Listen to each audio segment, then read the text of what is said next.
Halo guys, kali ini kita akan melanjutkan kisah Missing the Other Side episode 9. Episode ini benar-benar membuat emosi penonton naik turun. Rahasia yang selama ini tersembunyi mulai terkuak satu persatu. Sementara Kim Wook dan teman-temannya harus berpacu dengan waktu demi menyelamatkan nyawa. Oh iya, jangan lupa juga ditonton episode sebelumnya ya. Link sudah Mimin sematkan di bawah.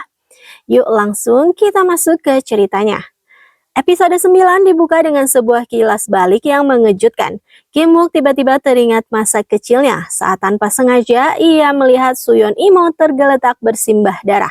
Pemandangan mengerikan itu membuatnya ketakutan hingga hanya bisa bersembunyi di balik selimut. Trauma masa lalu itu ternyata masih membekas hingga sekarang dan perlahan menjadi petunjuk penting yang menghubungkan semua misteri yang sedang mereka hadapi.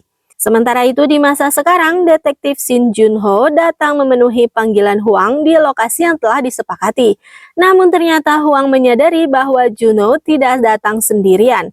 Karena merasa curiga, ia pun langsung membatalkan pertemuan tersebut. Kesempatan emas untuk menangkap pelaku pun gagal. Junho dan timnya bergegas mendatangi panggilan Jong-ah. Dengan panik, Jong-ah mengabari jika Wook sedang disandra oleh manajer Hwang. Sementara itu, tubuh Kim Wook kini digantung dengan kondisi mengenaskan. Manajer Hwang pun segera memerintahkan anak buahnya untuk menghabisi Kim Wook dan menyusul Yona ke laut. Namun Kim Wook bukanlah orang yang mudah menyerah. Meski berada dalam kondisi terdesak, ia tetap berusaha memainkan psikologi lawannya.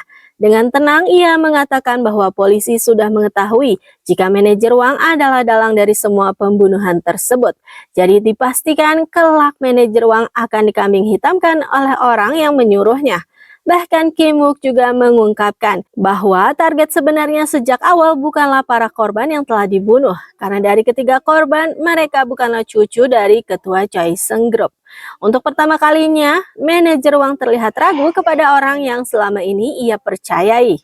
Ketegangan semakin memuncak ketika anak buah manajer Hwang bersiap menghabisi Kim Wook. Suasana di pabrik berubah menjadi sangat mencekam.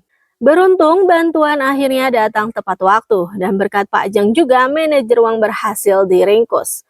Wook segera dilarikan ke rumah sakit dan untungnya ia pun segera siuman.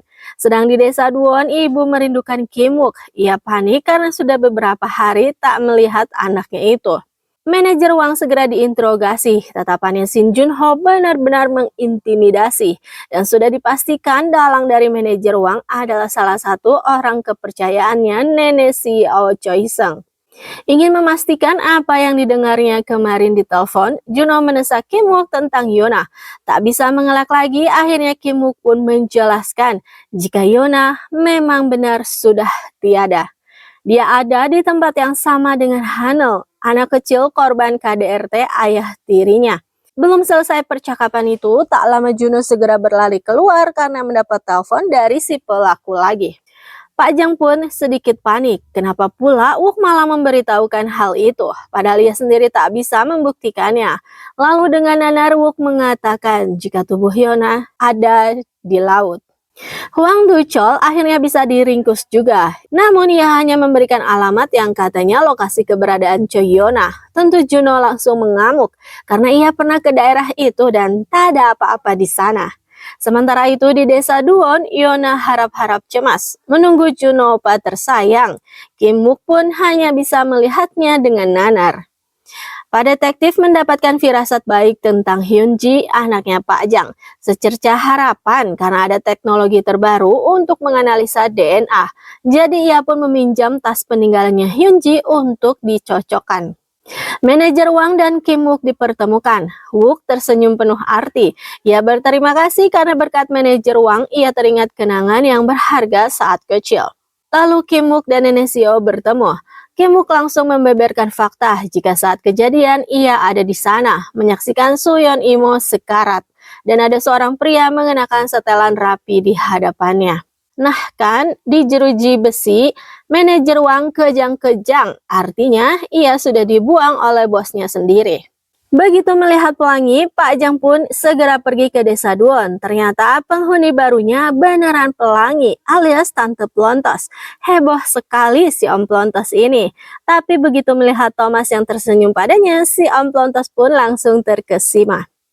Sedangkan Jong Ah iseng-iseng mengecek komputernya dan ia menemukan foto Jang Mi sebagai orang hilang. Ia pun memutar otaknya, jadi Jang Mi ini ternyata bukanlah seorang klien, melainkan orang hilang. Begitu juga dengan Hanul, Choi Yona, bahkan ibunya Kim Wook. Jong Ah pun bergegas pergi untuk mencari jawaban itu. Sementara Shin Jun Ho merana, ia menangis pedih di tempat kenangan mereka. Tak lama Wook menelpon lalu mengajaknya bertemu. Pertemuan yang sepertinya akan mengharu biru. Di hamparan bunga desa dekat desa Duan, Shin Jun Ho mengamuk di hadapannya Kim Wook. Beraninya Wook mengatakan jika Yona sudah tiada.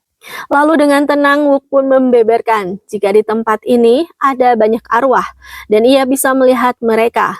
Desa yang berisi orang yang jasadnya belum ditemukan di dunia nyata. Dan ia bisa melihat Yona di sana. Terlebih Kim Wook pun bisa melihat ibunya sendiri ada di desa itu.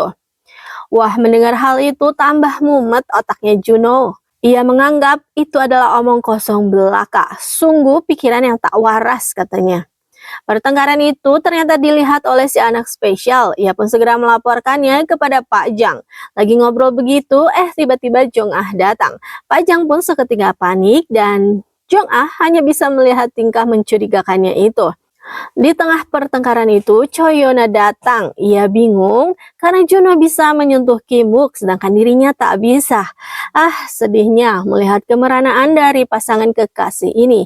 Juno pun pergi karena muak dengan semua ucapan omong kosongnya Kim Wook. Sedangkan Kim Wook terpaksa menyeret Yona untuk pergi juga. Adegan itu ternyata dilihat oleh Jong Ah yang kebingungan karena Wook bertingkah aneh, menyeret sesuatu yang tak ada apa-apa. Jadi kini giliran Jong Ah yang buru-buru diseret oleh Pak Jang. Yona tentu ngamuk pada Kim Wook. Teganya ia tak berkata jujur tentang yang masih hidup. Pada selama ini Kim Wook melihat usaha Yona untuk bertemu dengan Junho. Tak disangka di pojokan sana pun ibu Kim Wook mendengar semua percakapan itu. Ia langsung lemas dan juga merasa lega karena ternyata Kim Wook masih hidup. Pak Jang juga tak ada pilihan lain karena Jong Ah itu pintar, ia akhirnya menjelaskan semua secara terperinci tentang desa Duan.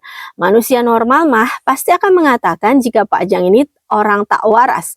Mungkin reaksinya akan sama seperti Juno tadi, tapi ternyata Jong Ah ini ia malah terkesima. Ia percaya dengan semua perkataannya Pak Jang karena Jong Ah menyukai hal-hal di luar nalar. Dengan semangat ia pun ingin diberikan data-data orang di desa Duan karena ia akan mencarikan jasad mereka semua. Ibu Kim Wook kini menangis lega. Ia curhat pada suaminya.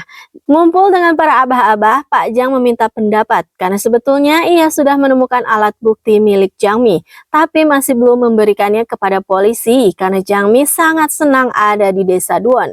Tapi para abah-abah berpendapat jika di desa Duan ini pasti akan ada yang datang dan pergi.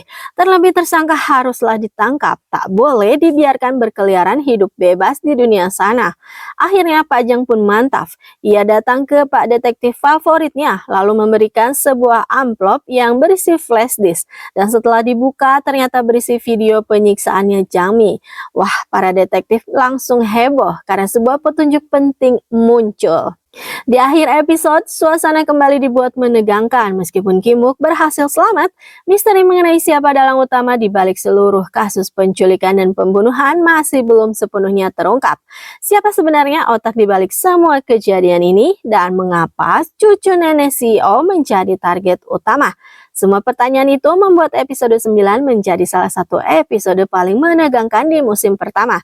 Alur ceritanya semakin cepat. Konfliknya semakin rumit dan setiap adegan berhasil membuat penonton terus penasaran hingga akhir. Nah, itu dia review Missing the Other Side Season 1 episode 9. Kalau kalian suka video ini, jangan lupa tekan tombol like, subscribe, dan aktifkan lonceng notifikasinya supaya tidak ketinggalan review episode selanjutnya. Sampai jumpa di video berikutnya ya. Bye!